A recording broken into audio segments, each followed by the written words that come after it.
Hi everyone, I was at the farmer's market and picked up this beautiful mixed kale from Hungry Gardens, so let's use it to make this delicious kale toast recipe.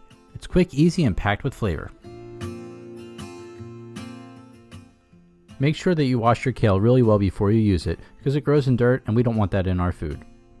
Then we just need to pull the leaves from the stems. The stems are edible, but for this recipe we just want the leaves. You can save the stems and use them for juices or smoothies.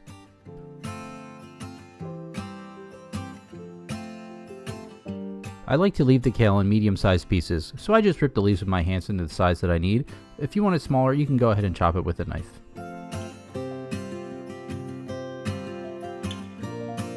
This is summer savory. Even though it looks like rosemary, it's actually in the mint family. The flavor is a mild mix of rosemary, mint, and marjoram.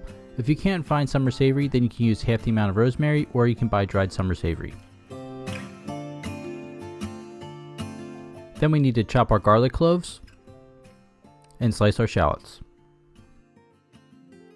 And then cut our sourdough into about 1-inch thick pieces. Now to toast the bread, we need to melt some butter and coat each side of the bread with the melted butter.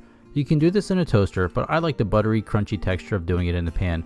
Then just cook the bread until golden brown on both sides. To cook our kale, we want to start by caramelizing our garlic and shallots in olive oil. This is going to help build our flavors for our kale toast. Once the garlic and shallots are caramelized, we can go ahead and add our kale.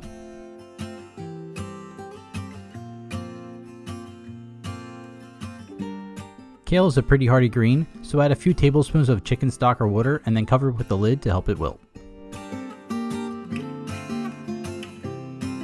This is what you're looking for.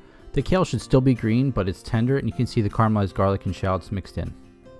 The last thing we need to do is add our sun-dried tomatoes. They're sweet, so they're going to help balance out the bitterness from the kale.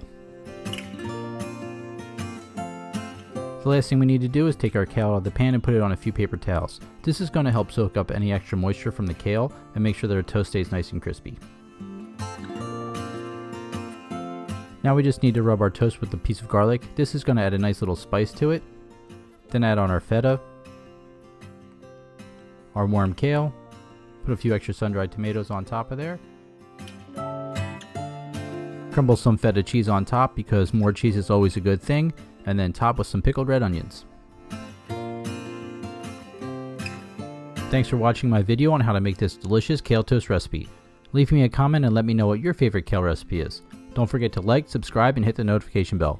You can also follow me on Instagram at A Chef and a Spoon to see what I'm working on next. See you next time.